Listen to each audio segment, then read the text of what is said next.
bato babosanaka rapide. Bato babosanaka rapide bolamu ya bato. Nous avons Vieux Moussa, où il y a groupe Maboke, Lelo, qui est malade.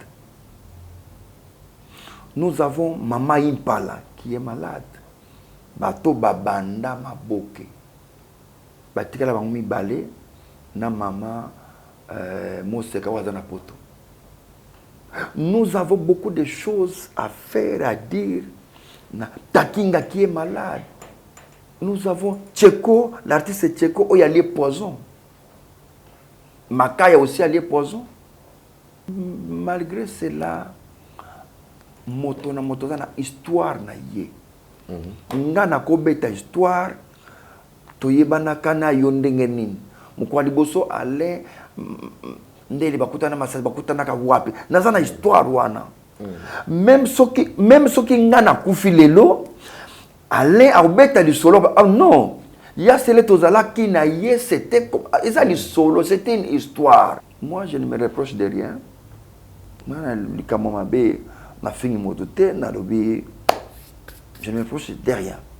Ce qui aux a succès, Batobaza Nayo et Longo. Ce qui succès est quitté. Carrément au long balandi motomso bimisi succès sika to sang to mona na mboka na biso nyonso oya biso ezate ezakutu même programmé quelque part que bako tia bato théâtre bako sala non tango déjà nanu na fondation nanu basi ba supprimer bino bozala ka na projeté bongo ka tango succès zo sila ndi ba yo tia yo déjà na fondation ba tia yo te diko biso nde tuzaboye est-ce que culture rara ko futa biso te. Je ne pense pas que baza même na Boulouana. Oh. Ba na Boulouana te. Groupe Salongo. Baza na Boulouana te. Na musée de bazawana. Baza na Boulouana te. Ba cause la peine en côté. Mais ba yibi na bangobiso, ba yibi.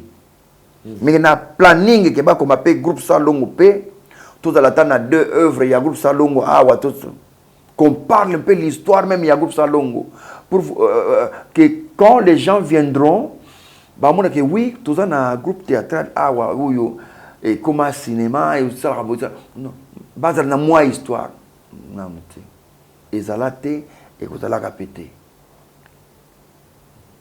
au moins non le oui bilamba papa ou baba qui oza kuna ngana ibi œuvre d'art na ibsuke balengela kama casse na bambo comme ça.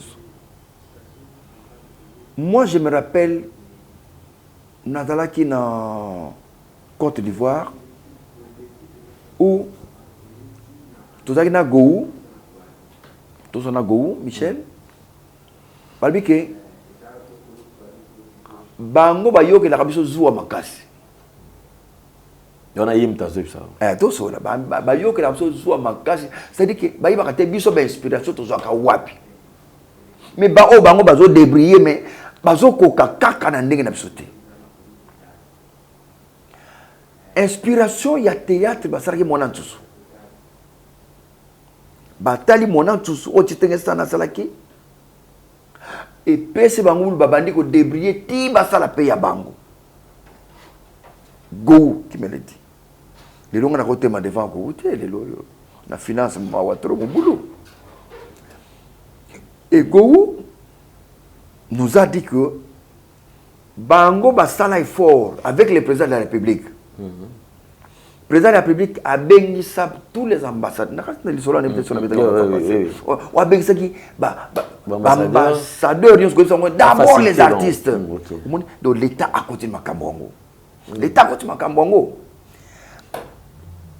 Les lots bakenda ka voyage comme balingi bakenda bisto kenda. Est-ce que bisopé tout ça bateau ba cause de la charge na yango ma question inachevée. Donc c'est pas ce que ça biso parfois yango wana yango na biso que biso nous serons un jour dans des oubliettes parce que mboka iso senga na ndenge wana ke reconnaissance ezozala te chitenge sana kufa le 20 mars na 2000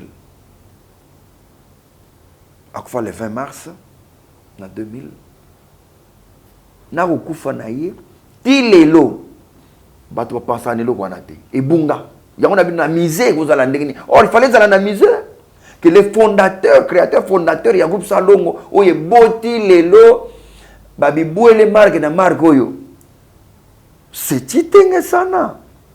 Donc qu'on parle de lui, ce qui t'a montré comment il a mis à côté. Ah, voilà le groupe Salongo, tout ça, voilà. On a parlé de Vendôme. Vendôme, oh ya, mais Vendôme manaoya. Ah, au travail na banani.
Maxi Bien-être, c'est un complément alimentaire. Les plantes qui sont à l'intérieur nettoient le sang, ça régénère le corps, il stabilise le diabète, ça stabilise la tension, il éradique les hémorroïdes, solution pour les érections, éjaculation précoce et faiblesse sexuelle. Vous avez la prostate? Prenez vos médicaments, en même temps prenez Maxi Bien-être. Les femmes également qui souffrent du diabète, Maxi Bien-être soigne et la vie change. Tous ceux qui prennent Maxi Bien-être, regardez leur aspect, ils dégagent la jeunesse. Prenez une dosette, remuez avec un verre d'eau chaude et vous buvez, vous serez en bonne santé.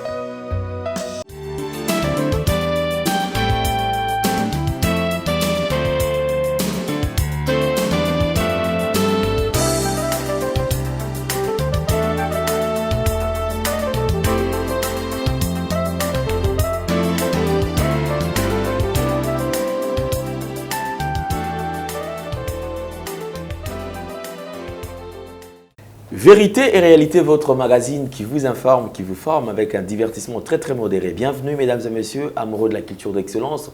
Vous le suivez sur Nouvelle Tendance Télévision et si vous n'êtes pas encore abonné, allez vous abonner rapidement. Cela s'est fait d'ailleurs gratuitement. Encore une fois de plus, nous vous transmettons les salutations de la part de toute la grande équipe qui nous accompagne aujourd'hui. À la prise de vue, vous avez Gédéon Loïc qui est présent, accompagné de Sarif Mbala. La réalisation est bien signée Jonan Zouzi et Jordan Panzou. Donc c'est comme ça que nous allons travailler. Et comme vous le savez, nous allons aborder le tout premier élément, c'est la fondation Ndélé au cœur de la nation, ainsi que l'orphelinat Famille du Cœur Christ Rédempteur. Mesdames et messieurs, vous qui êtes sensibles aux cris de détresse, vous avez besoin d'aider les démunis, vous avez besoin d'aider les orphelins, le veuve, pensez à cette structure et Dieu certainement vous bénira. Nous allons prendre les images et on se retrouve tout juste après.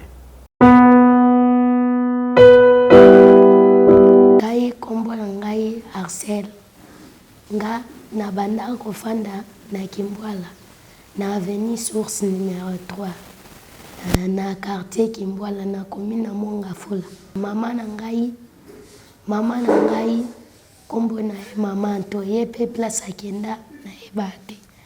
Sikoyo na vanda kofanda na maleki na ngai. Nde mama leki na ngai abenga ngai ndoki. Ke ngai nde na boma yaya na bango akufa.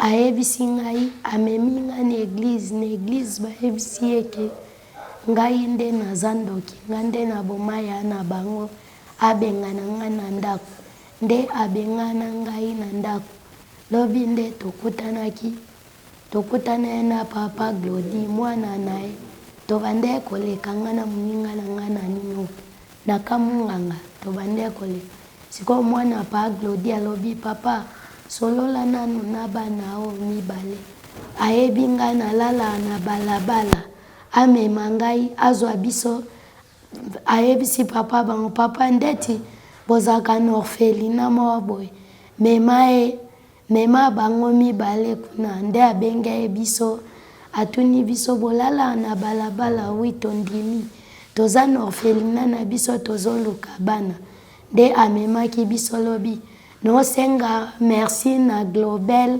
nosenga merci na papa Lendele nzamba pambola ye abakisele ya mingi nzamba apesa ye longue vie asunga biso tokoma otanga abongisa vie na biso tokoma otanga nga nasuka na 3e primaire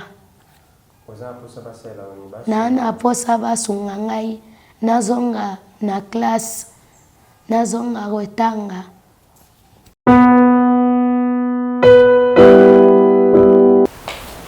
kombo na ngai John ngai papa na ngai abotanga kufa depuis ki bébé mama msokota mabala pamba nasengi merci nabandaki koleka ana kamana nga komona Axel ale ngai bitia akobo bito bozo biso kasi tokende te petit awa na expliquer bango papa na nga kufa mama msokota mabala deuxième basunga ngai nazonga classe nakola pe kokoma na nayibi kotanga te nakola kokoma nabandaki nakola kokoma pe nakoma pe un jour vie nakoma mutu pe na kati ya bato yango nde babengana ngai.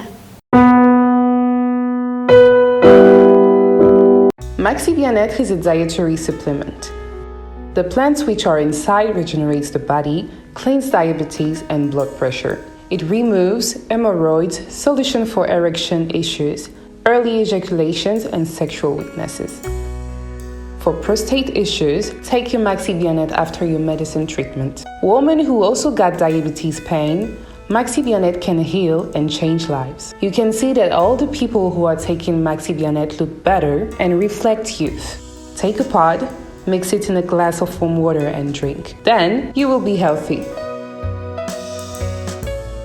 Une nouvelle opportunité avec Toronto City. Désormais déjà un terrain mesurant 20 de longueur, 20 de largeur à $3 500 seulement. Un prix très abordable.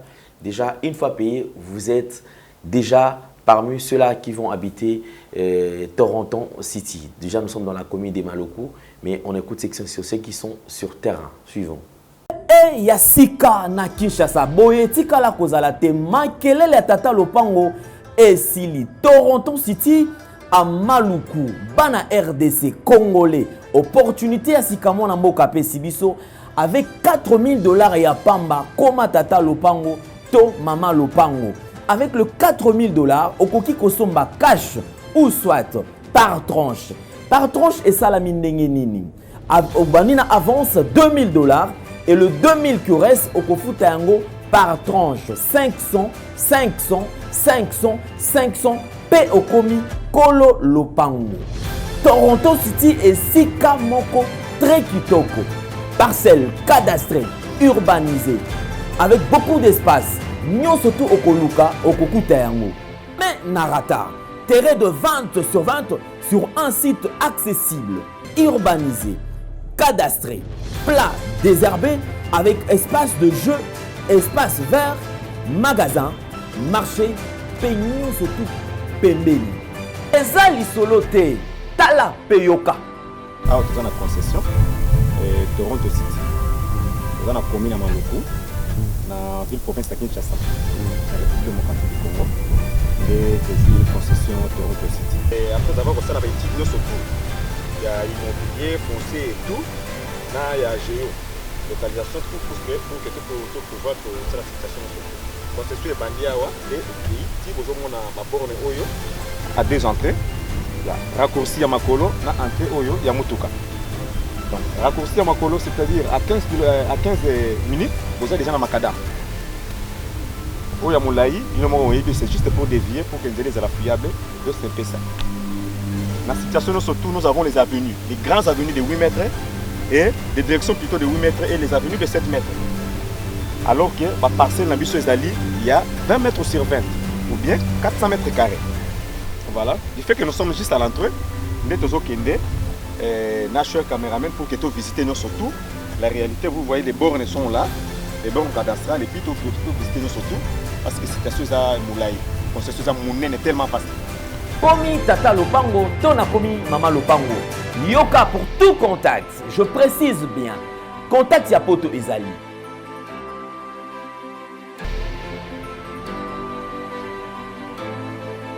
Oya Kinshasa Ezali.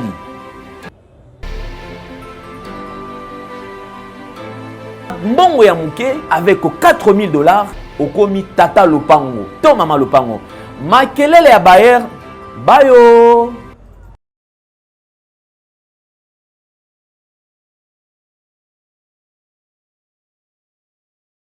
Tout le plaisir est le nôtre, mesdames et messieurs. Bonjour, bonsoir, tout dépend de l'heure à laquelle vous nous suivez. Nous allons effectuer cet exercice. Allez vous abonner rapidement. Deuxième des choses, faites des commentaires positifs. Troisième point, faites le maximum de partage en ce qui concerne cette vidéo. Nous avons un réel plaisir de recevoir ce plateau. Encore notre papa, notre artiste comédien, et qui n'est plus à présenter d'ailleurs. Déjà quelqu'un qui nous a vraiment bercé, quelqu'un qui a fait la pluie et les beaux temps, qui a traversé plusieurs générations et aujourd'hui, c'est parmi les icônes. On ne peut pas parler de notre théâtre sans pour autant toucher par ce point. Donc, comme je vous ai toujours dit, c'est l'artiste Kabamba Massassi qui n'est plus à présenter d'ailleurs. C'est-à-dire qu'il y a ça, Oboye, Bi, Yassélé. Alors, il est avec nous, il nous revient encore une fois de plus. En tout cas, Papa Massassi, bonjour et bienvenue. Bonjour, Papa Alain. Santé bonne. Ça va bien par la grâce de Dieu, sans Zambé, tout cela rien peine. Mais les gens disent très souvent que yo communique et sengo kaka, so mutamoni yo kamala, osaka toujours souriant. Mais on se montre ça choque. Mais déjà ce mutakuten là, en premier point c'est ils ont sengo mo communique avec. C'est une grâce. Papa Alain, c'est une grâce moni et bon ara omiye banan, yo miye bozanan. Mutu susu identité né à yebité. Au Congo là-bas, ngana sexe sarabatoua. Mais mon colobso zali ba oyo pe ba bisoka micro yango sexe na bato. O télé lo tenga ngaming lundi. Oh yo ba go sexe sabato. Moni, c'est pourquoi ngai na ba na sexe sabato té. Mais na trané lengi moko boy quand je suis avec des gens. On a lengi moko boy. Alors ce que opportunité au sexe peut se bimi comme j'aime parler beaucoup, je parle de mon abattu baseki mais ça don, il y a comme don c'est quoi. Ok, merci beaucoup. Aujourd'hui, c'est vrai, parmi ma référence, il y a Théâtre Amo Canabiso. Êtes-vous fier? Vous allez être fier, il y a quoi qui, oui, bah quand même, qui nous a parmi ma référence, il y a Théâtre Amo Canabiso. Je suis fier. Non, encore bien. Comme on a que, on parle de moi, et que Massassi à Azali. Donc, ça, il va compter, dans le 80. Na zone na sima. OK, c'est comme ça. Na 80 bon, peut-être à 50 mais na 50 on va autant. Je crois na zone 4 d'autres c'est déjà esengo comme on a que olomide aloba kilika moi bi soko yebi musala esaka elengi moko voilà. Donc na misanta en tout cas na yebi même pas 100% mais au moins na 20% na yebi mon salaire dans le théâtre, je maîtrise moi bien, et ça va bien. Ça te fait quoi ce que Koutana c'est vrai, on va reconnaître comme étant une de références, mais après, on a peut-être c'est-à-dire qu'il va ignorance, par ignorer par exemple. Ce qui moto a ignoré n'a pas ça que faute. Na condamné à yete. Ou ta place à Zalila. Pour balba, n'était malam baïba rangon na mbuma nango. Soki n'était zom zabambuma ya kopola. Ko boti sa kopola. N'était on baïbi déjà ki za bongo. Et dans la moto pe ayeba kanengate. Akutani nanga par hasard. Motoana a pesa ma valeur tu ndenge alendele aiba ki masasi ya sele oya banda na 1979 wa kenda poto na 81 donc a pesa ma valeur ndenge moko na le wana te alors sikoyo nako condamné yete mososo ezali un comportement familial. Donc na famille na bango ba botama bongo bazala bongo bazala kana bango bongo. Donc sikoyo tant yo okutana na ko kanisa teke akomona yo no amone sangone stratégie. Bango ba botama bongo famille na bango ya ndenge wana. Donc je ne condamne personne. Alors on va ouvrir une brèche en même temps te retraîner sur Yangoti. On va rapidement la fermer pour y permettre quand même Bandeko. Yassele quelqu'un de très courtois, Asolara bien. Quelqu'un qui se respecte. Mais depuis quelques jours, j'ai l'impression, on dirait, il y a des vidéos qui choquent. Ils ont choqué dans le sens, mais non, Ndeko X a s'attaqué à Yassele. Ndeko X, même soit Tombo qu'il y a Yassele. Alobi Malobamo Malam Tepo na Yassele. C'est quoi le problème? En regardant tout ce qui se passe sur les réseaux sociaux, tu te reproches de quelque chose dans le cadre de offensant qui montre ton nini penza oyo. Oyo maîtriser sur le Makambo. Non, maîtrisez bien ce que je dis. Non, maîtrisons bien. C'est Alain. Tozana mboka moko ou bato babosa naka rapide. Bato babosa naka rapide bolamu ya bato. Nous avons Vieux Moussa où il y a groupe Maboke Lelo qui est malade. Nous avons Mama Impala qui est malade. Bato Babanda Maboke. Batika la bangoumi balé na mama Moseka Wazana Poto. Nous avons beaucoup de choses à faire, à dire. Takinga qui est malade. Takinga est malade.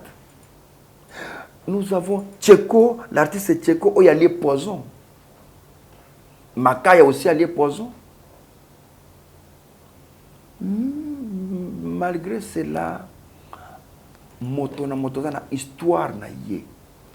Nga na kobeta histoire, toyebana kana yondenge nini. Mukwali boso ale ndeli bakutana masasi bakutana ka wapi. Naza na histoire wana. Même ceux qui ngana kufilelo allez à obeta du solo. Oh non, il y a celle tozala qui na ye c'était comme solo, c'était une histoire. Mais biso na manière biso na kin to komi soki moto akufi to kamati bola munyoso to pakulier et to ko beta sur du solo muso teke to swanaka non alobaka boye asala to ko lo bango souté. C'est comme ça, Oyo, mais moi, je ne me reproche de rien. Je ne me reproche de rien. Dans un neutre, et puis nous sommes propres. En regard, lorsque tu as suivi peut-être trois images, au monde qui aime souvent s'attaquer, toi, à s'en prendre, c'était quoi ta réaction? La personne, que Dieu la bénisse. C'est tout. Que Dieu la bénisse. La Bokiba fleur a continué à continuer à demeurer.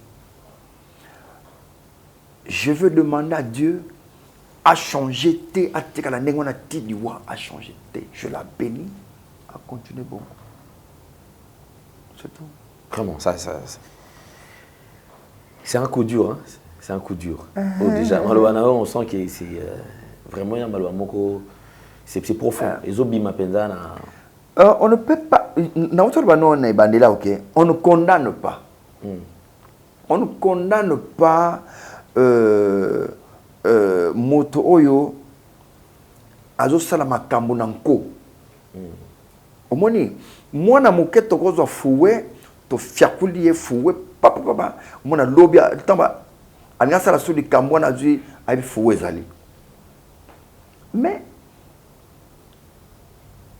mutalibo ma wazolia na fulu ato bete fimbu lelo ato bete lobi me ana di boma olia kana fulu kaka olia kaka na fulu. Donc différence ces alliés ba tozandenge moté. Alors il ne faut pas condamner, toi on a l'habitude de condamner le pasteur Jean-Paul Mayata que je salue en passant voyage à Poto, il est très bien de image qui Togo Nzamba Pambola toujours un artiste comédien Nzamba a utilisé puissamment vraiment Nzamba a sala katina vraiment à thème quoi le but et après et après makambo leki yo siko yolbi na memango na niveau moko atune et après laissez le temps au temps c'est tout. Effectivement, merci. Alors je crois que te fermer nabiso yango et puis on passe. Merci. Lelo na kati ya mboka nabiso il y a quelque chose qui choque. Ce qui dérange c'est quoi? On a l'impression comme si biso to bien t'observe abino total abino. On a l'impression comme si vous êtes plus considéré pendant le temps et le succès. Pendant que comme vous allez, c'est-à-dire vous pesa le meilleur et abino moko. Mais j'ai l'impression sous canabino vers la fin de la carrière, c'est vrai bozana nous par exemple bozana bon bozo paiement. Mais une fois succès ce qui quitte, j'ai l'impression c'est comme si bazu pebino beaucoup tina kati ba oublié. Et constant on a sali na ebité yo sala observation des animes. Ngano bake eza solo soki ozana succès bato baza nayo elongo soki succès ekiti carrément olongo balandi moto muso abimisi succès asika. Oublions que ozaki na succès on t'appelle ça ibsugu et pas moto azoya. Mais comment un musicien akoki koya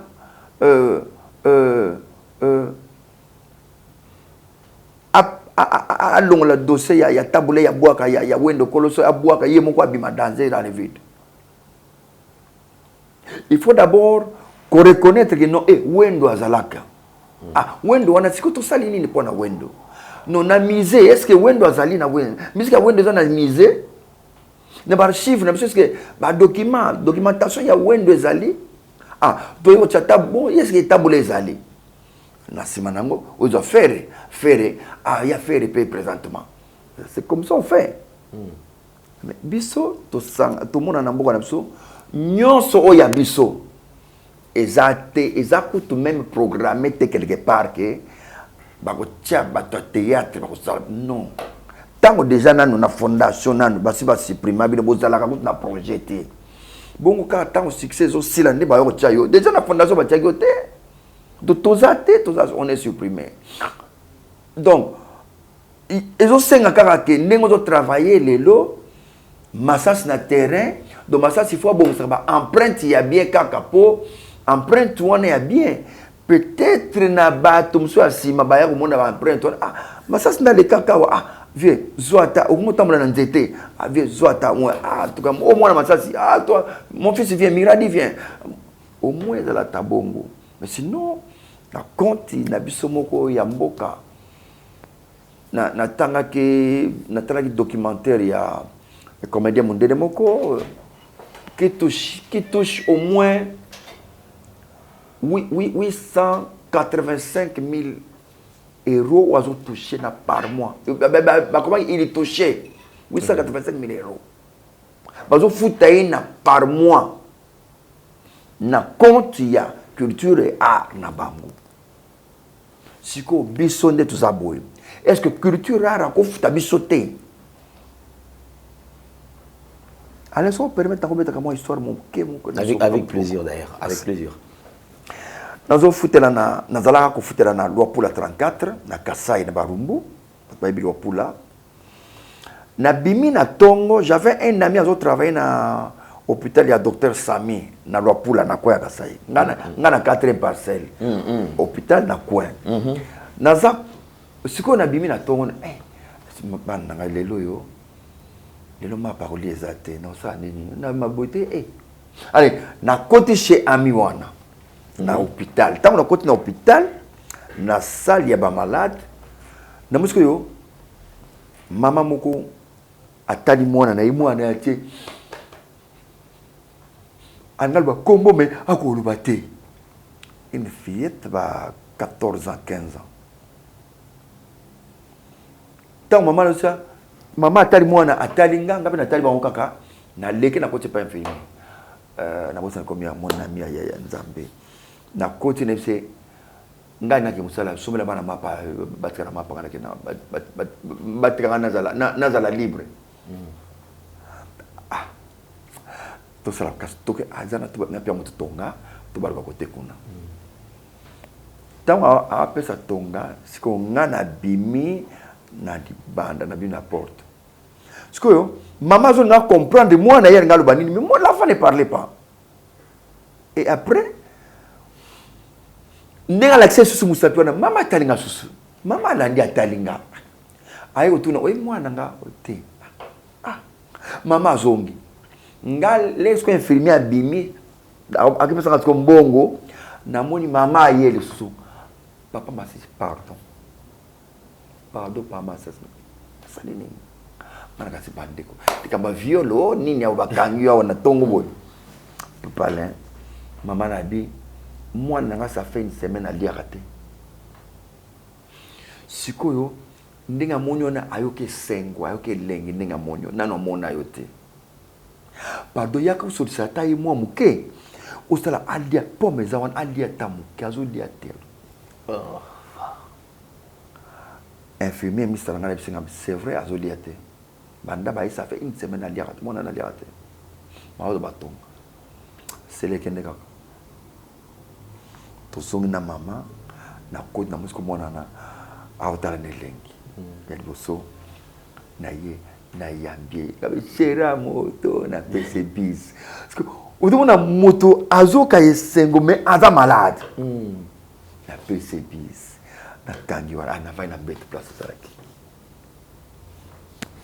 On dirait tu ne manges pas toi tu ne manges pas. Ah taboy le bana na ko fo le bana yoka ngabo na zababa te fo na ka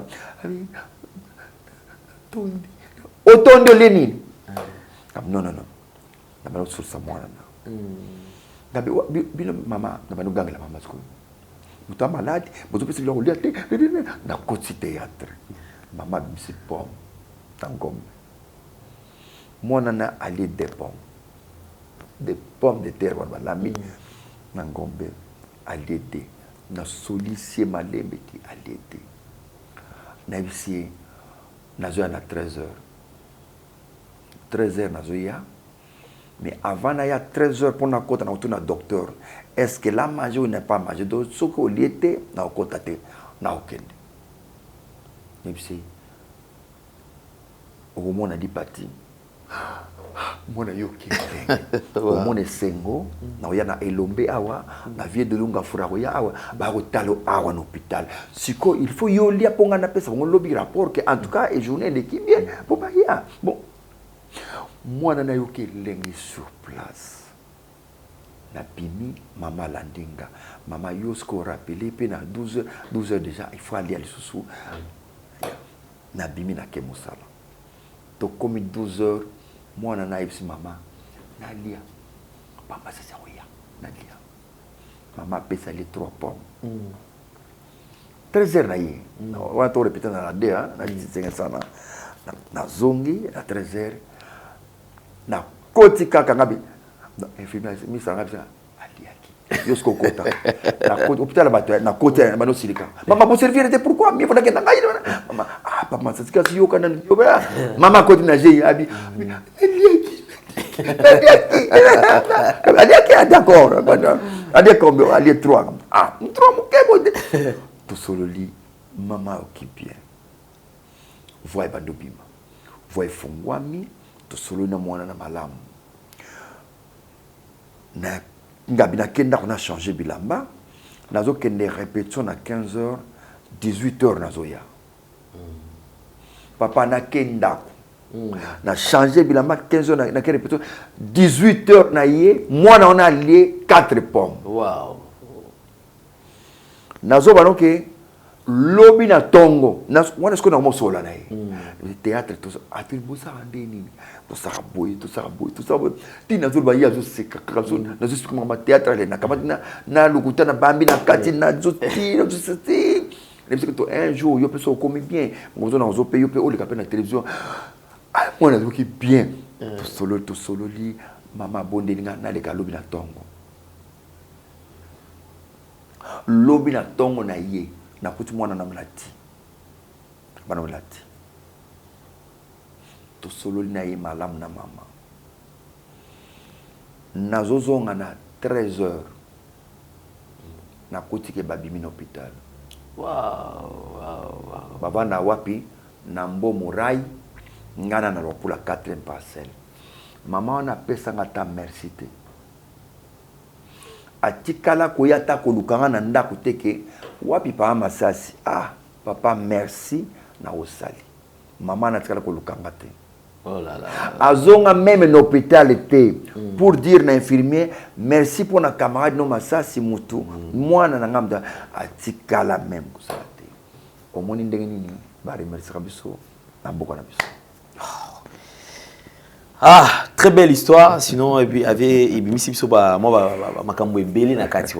que Lilo, parlons du musée tout à l'heure parce que tu as on va dire dans le musée A. Groupe Salongo, ils allaient aux références, il y a théâtre et un beau cannabis. Oui. Aux oies déjà, est-ce que vous avez déjà été enregistré? Que nous désormais, nous avons tapé tour dans le musée, beaucoup de monde a œuvre na bino, ou ils allaient pe kuna, empreinte na bino na kati ya musée. Je ne pense pas que baza même na Boulouana. Oh. Ba na Boulouana te. Groupe Salongo. Baza na Boulouana te. Na musée de bazawana. Baza na Boulouana te. Oh. Ba cause la peine en côté. Oh. Mais baïbi na bangobiso, baïbi. Mais na planning que ba comme appelé groupe Salongo P, tout à la temps na 2 œuvres, il y a groupe Salongo awa tout qu'on parle un peu l'histoire même il y a groupe Salongo pour que quand les gens viendront ba mona que oui, tout ça na groupe théâtral awa ou et comme cinéma et ça non, bazar na moi histoire. Non té. Ezalate et que ça la répéter. Au moins naloba oui. Bilamba papa wemba baba ki ozala kuna. Bilamba papa wemba baba ki ozala kuna. Donc mais papa wemba n'incarne pas toute l'histoire, il y a culture, il y a beau cannabis. C'est vrai effectivement ça icône, mais les lots surtout Betamamba théâtre. On va tout droit tout malamon on a groupe Salomon, on ne parlera pas de papa wemba. Mais baba so baboy na banka sosani. Baboy na banka. Baboy tu comprends ma question bayebi ou bayebite est-ce que bato bazali ou baza chargé ma kambwana mais qui refuse de le faire ou bien ezaka kaka voilà c'est moi pas si parfois ma question c'est oui mais ozo mituna mais ozo bati est-ce que na mboka il y a des gens oyo bayebi ke na mosala nanga na sala kabo mosala est-ce que bazali bayebi eza la question etika la ka inachevé parce que nga na yebi œuvre d'art na yebi soke balengelaka ngo makasi na bamboka mosusu. Moi je me rappelle nazalaki na Côte d'Ivoire où tout na Gou, tout na Gou, Michel, balbi ke bango bayoke la kabiso zuwa makasi. y en a yim tazo ça. Tout ça là yo que la chose soit makasi, c'est-à-dire que ba iba kate biso ba inspiration to zaka wapi. Mais ba o bango bazo débriller mais bazo koka kaka na ndenge na biso te. Inspiration ya théâtre basaraki mona ntusu. Batali mona ntusu o titenge sana salaki. Et pese bango babandi ko débriller ti basala pe ya bango. Go qui me l'a dit. Les longs à côté m'a devant go les loyaux. La finance m'a wa trop mon boulot. Et Go nous a dit que bango basala est fort avec le président de la République. Le président de la République a béni ça tous les ambassadeurs.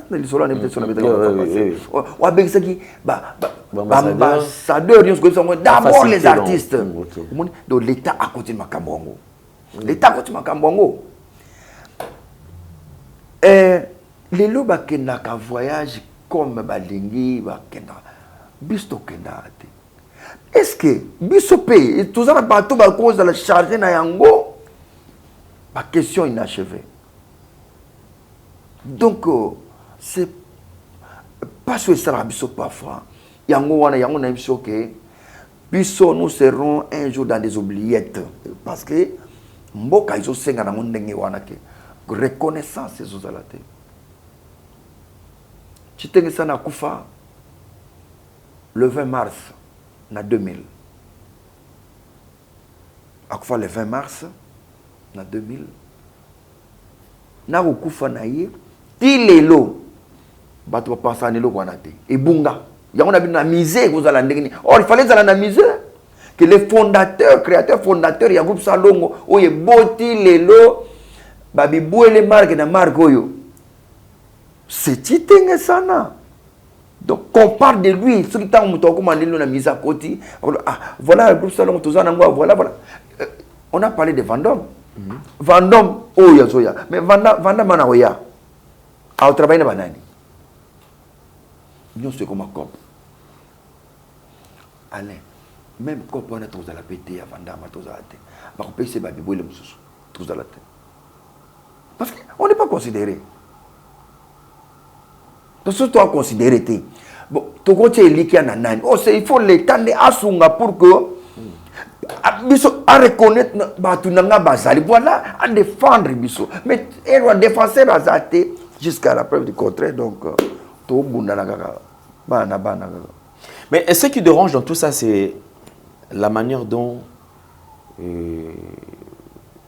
Mboka na biso ko remercier Bino parce que lelo aujourd'hui on se le dise bandeko basali fierté qui est culture et Mboka na biso sur le plan théâtre et qui ne musique ezali Bino.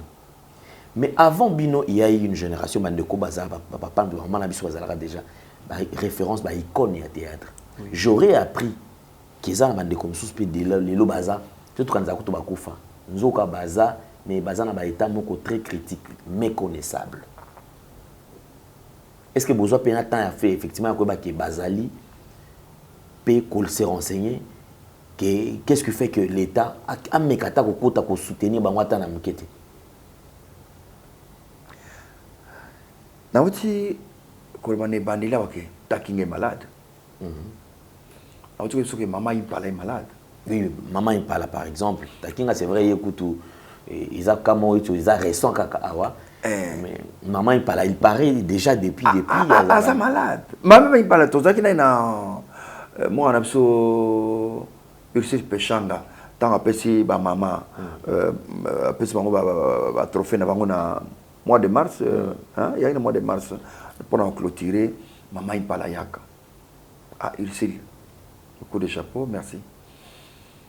Avec sa maman Impala, maman Lingazala qui bolingo, maman Boka, maman Bipendo, avec sa mère Rouana. Mais maman Impala, pour qu'on ait un problème, après maman Kolo.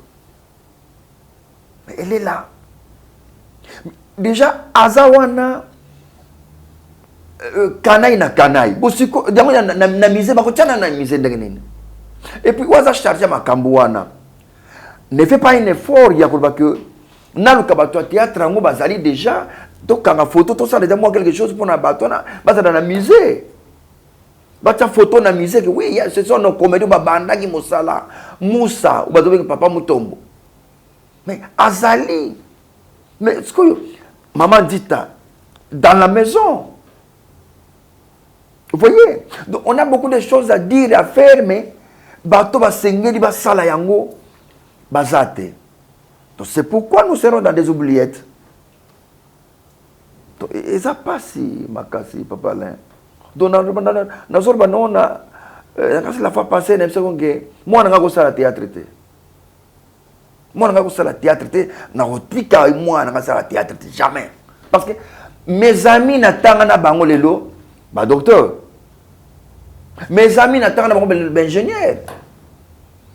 Mais, au lieu ingénieur peut tout le monde va y rappeler mais ça c'est le qui rappelle moi 2000 moi on a besoin non et ça comme ça c'est mon qui d'acheter ses amis kaka donc ça dit que art oyo to police cet homme art oyo exemple na tina tena mboka na société ça ne représente rien pour dire qu'aujourd'hui tu regrettes beaucoup na domaine on a pona beaucoup je regrette. C'est vraiment triste lorsque déjà icône bazali ko même à regret par rapport au Bazosal, parce que c'est que vrai qu'on se le dise. Bazali ko tambu sa culture ya mboka na biso lelo. Ça veut dire que lelo OK na ba province nyonso to okuta ya selemo kwa zana kati ya groupement bo. OK ba province pratiquement nyonso okuta ba mama linga mo kwa zakuna na kati. Et lelo bandeko soki lelo ko lelaka boye ça ne bénit pas le Congo. Ça ne bénit pas les autorités, ça ne bénit pas bandeko bazali.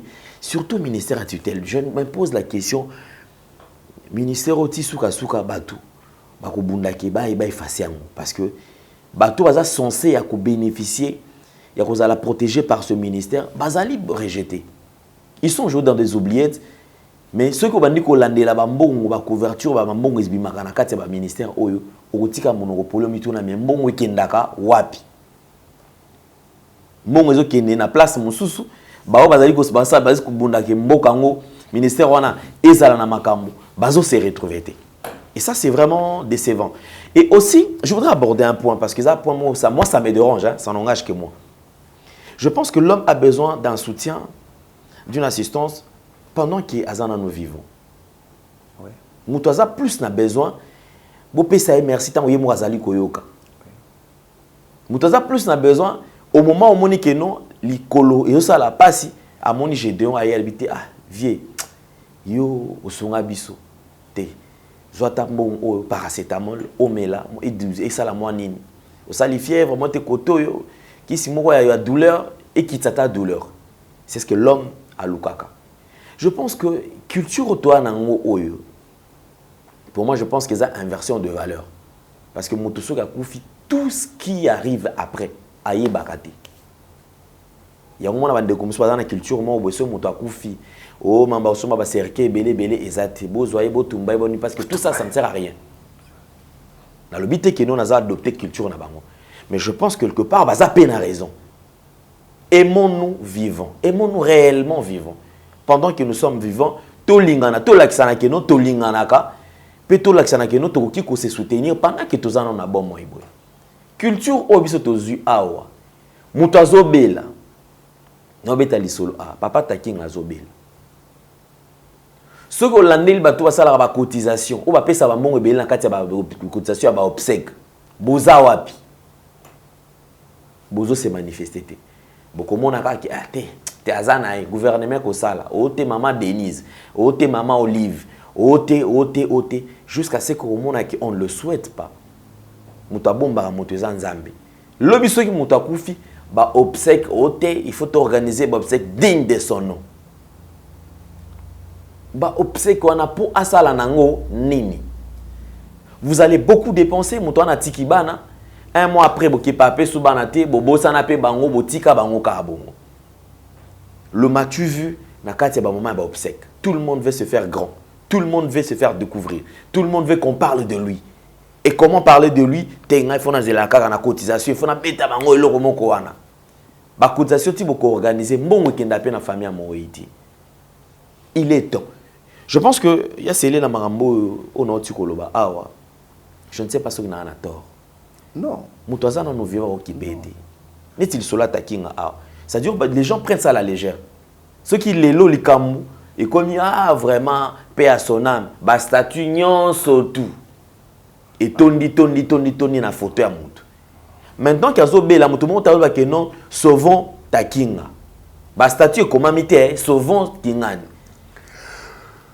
Réaction na yo peut-être y a scellé parce que aux alliés ils ont tout sensibilisé quand même bateau. Nous devons apprendre à courir ça la makambo tout ça la ngo kitoko.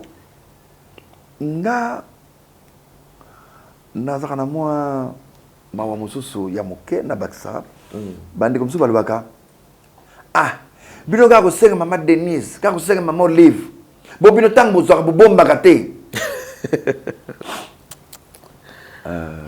balbaka pasi ya moninga ezaka ngambo ya mai papa lemboni bino alali ndenge nini bon nzamba kosala kaka nzamba kosala kaka oui eza entre temps ok boulot mais oyo aza na ye wana mwake boulot eza te papa mai epesa Melissa laisse moi moke namoni alamuki boni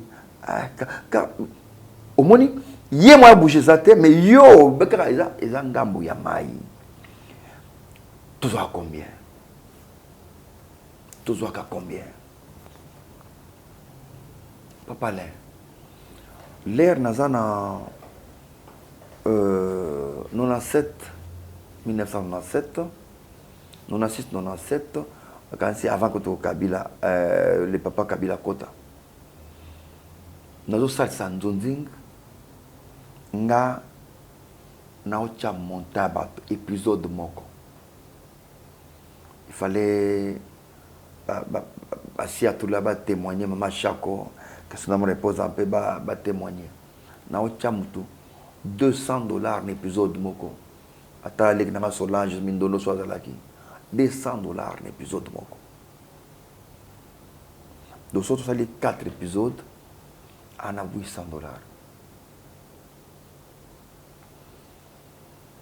na oti voyage na ye na kuti makambo ya osala susu par épisode des athées il faut que ça la tumba la moko film mon obimba bazo pesanga nakoba ndeko na moko juste songo je te salue bisiko zali je te salue juste songo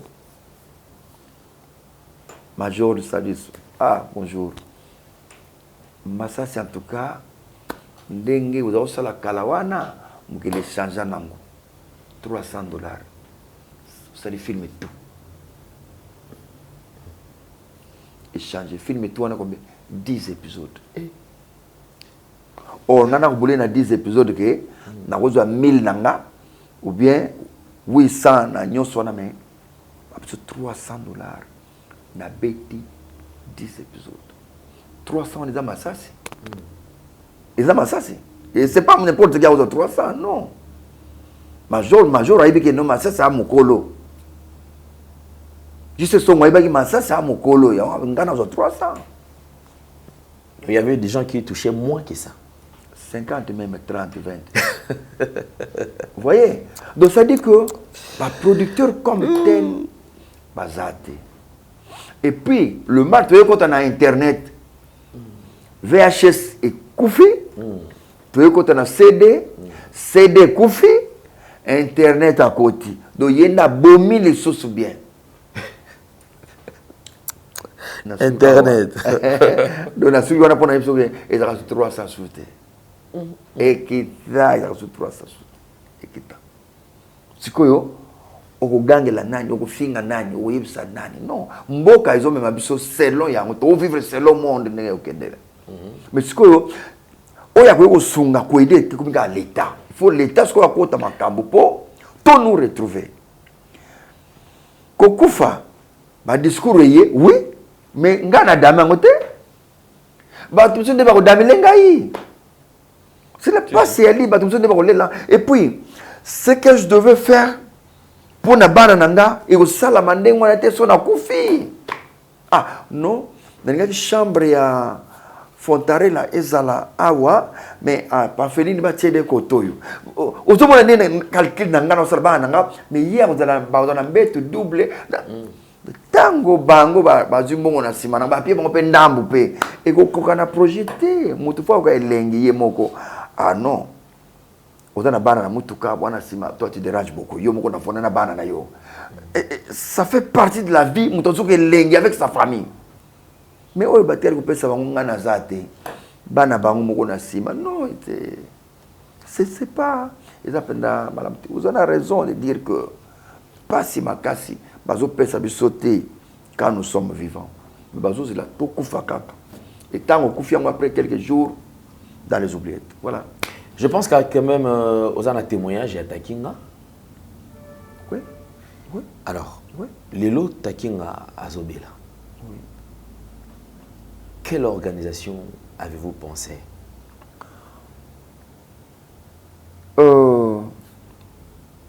Et dans la poto à Benginda, nous sommes en contact avec Angola. Poto, c'est ma fille, mamie, Mataya, moi ça ne va pas disons, je vous salue puisque vous allez. Takinga, il y a un contact en Angola, m'a dit que Takinga est malade. Quand on me dit comme ça, nous avons déjà comme ça, il faut m'assumer déjà informé, m'assumer informé. Koluka contact na ye ou na obenga na mami on a contact na za ndengeni contact na za wa pour que ba meka ko iba azana Angola ou bien azana parfois beaucoup ba Angola menzoka tamzo za entre Kisasa Angola ba lufuana donc ko iba quand même position za ndengeni, c'est ce qu'on peut faire. Takinga za mototo travailler na ye na minzoto, c'est un vieux oyo qui avait un mot. Avec un mot, basali basumi au peko, na bureau pe boye, ba compliqué na bureau yé pas y a côté pe a imposé peko, ba kambo pe simbi. Mais c'est quelqu'un oyo les loso quand on parle des opérettes, ba zo monaye comme attaqué. Donc ati comme marque moko boye le moko oyo et salama kaka na ye et puis e bunga sa masute amboka na biso. Na ye position ezandenge ni pona to kolanda likambo parce que to kolanda kaka mutu akufite mais to landa au moins azana nous vivant, bien que c'est difficile to kokusanya sauter mais qu'on fasse au moins minimum. Merci beaucoup. Je crois que Ezali Esengo qu'on partageait ce temps nayo aujourd'hui qu'il faut contacter papa Masumo et après moi je pense que ça la programme pour dépêcher peut-être parce que déjà en Angola peut côté un traitement, alors il faut se poser beaucoup plus de questions. Est-ce que ça dans ma condition réunie? Est-ce que moi quelque chose aller parce qu'en Angola déjà ce que vous appelez à moi m'a quitté très difficile pour vous appeler à soin moi approprié na makamo. Alors bandeko baza a na kisasa bazobela. Il y a pas eu organisation moi pour na kolukata ko sunga bandeko na bazo appeler traitement. Tout ça qui na Tcheko qui était à l'hôpital, donc les subandeko nous surtout sala qui tout dans la poto ba maman Jeanne Badjoko, maman Koloto Vimili Sandala, ba maman Blaisette Kanga nous surtout benga qui bijuka za de tout atete mwebele nous surtout benga qui on to yaki bana moi mike sukeye to kitisi kuna moi mukeye to tient en contact na ye to kitisi kuna mais na font comme tel te wevandibwe ezaka soki le mois 50 ye mois 10 ye eleki mais parfois ils ont commis ça pendant ndenge esengeli. Voilà. Masumo, le président Masumo n'est pas encore là parce qu'il y a qui pour l'organisation il y a un NTPC à niveau il y a le Bombashi kuna, à le Bombashi à Kitaki Kolwezi, il fallait que ta Kolwezi comment pour na azocha bureau, donc poser un bureau à NTPC dans un retour à Zongité. Mais avec lui mon organisation est au salam malam kotala nanu ce qui nous arrive pourquoi kakabiso bon on ne sait pas mais la Bible dit tout ce que Dieu fait est bon. Donc mais je crois que on pourrait faire quelque chose dès arriver là. OK. Merci beaucoup alors papa Massassi, je crois que tout le plaisir était le nôtre de partager un très bon moment bien sûr nayo. Alors bandeko Holanda to comme émission na suka un mot na bandeko tout va s'appeler comme ça aux sala et surtout c'est ceux qui se sont inquiétés parce que on a eu appel les belé mais comment expliquer que vraiment banoyo manque de respect na mikolo boyer et tout ça bah s'inquiéter pour nayo. Alors je crois quand même bandeko na ba Holanda occasion ezali vraiment Il on a appelé ça merci dans Nzambe comme on a que bozo tsangaka bozo linganga. Et tant bozo linganga bozo quoi assistenga. C'est là on va dire que Dieu vous bénisse biskanyo so bozali et sengonanga ndenge bozo landangai. Mais que sengona bino pe nde bozo yokanga. Lelo ngai na ba bande ko nyonso bana di banda na baka Nzambe abate la bino nyonso bozana di banda. Nzambe faut abate la bino parce que bino nde bosala ka biso tozala. Bino nde bosala ka biso tozala na mouvement. Sans vous na di banda pas ça makasi parce que na Kinshasa awa to kontaka pena mingite mais bino na di banda bwa na passe double. Oyoki passi distance d'abord et tant oyoka ndeko naza na passi donc vous na passi double. C'est pourquoi ngana ba Nzambe abattre la bino na likambo kwei ya ba finga masasi, ne vous en faites pas. Donc bo yoke la mo passi bo trouver normal. Na premier CO to tanga du texte moko balbaki je donne ma langue au chat. Donc, vous trouvez un normal, de la foi le baki, et après, vous allez à l'aise, vous allez à la kimia, vous gardez silence, massa ça na bakoko, même si vous benga koko na aussi décaté, massa ça na bakoko, moi na pasteur azana Angola, trikeno tiger azana bana, azana bakoko, donc Tarzino azana RTNC azana bana ba kutumoko azepananga donc azana ba koko donc je ne suis pas koko na ndenge ya mabe c'est que vous pensez mais nazapenda koko plus de 60 ans déjà na okena 60 na bientôt 65 donc Nzamba zo batela ba msuba okuma na âge na ngate mais tokumza ka Nzambe toza ilongo Nzambe aufuta moto na oyo ye alonaki donc boyo ka mité ma passe bomo tumisate motonto zala na kimia de quoi que Nzambe ako sala. Voilà, quelques personnes à remercier Bazali, va dropper sa beauté. Bazali na koki kozangi sate ko pesa beauté na Dodi Eradi Bijou Kazadi Bazali Maseba Didier Mutombo, Didier Ngomandeko Nangai, Bozali Ebele, Nazongi Viegi Kanga, oh, Mama Beni Antonio Nakobosa na yote, Jeanne Badjoko aussi. Donc, Bozali Ebele tellement que Naoko aussi ça, Bino Sote, Olga Masamba, Ozali, Mama Alice Yabanga, oh ya, Naomi Putu Yope, Ozana Katama Kambongo. Vraiment, Nzambe abattre la bino, vous êtes belé en tout cas, on attend, Nzambe abattre la bino vraiment, vous allez la journée kitoko lelo. Allez, pas bisous. Voilà, merci beaucoup. Alors, je crois que nous sommes arrivés pratiquement à la fin. Merci surtout à Papa Assassi qui a répondu à notre invitation. Tokutani très prochainement. Si vous avez aimé cette émission, dites merci à Gédéon qui était à la prise de vue. Merci à toute la grande équipe. Vous allez belé à partager, liker et surtout faites des commentaires positifs. On se retrouve prochainement. Portez-vous bien. Bye bye. À la prochaine. Au revoir.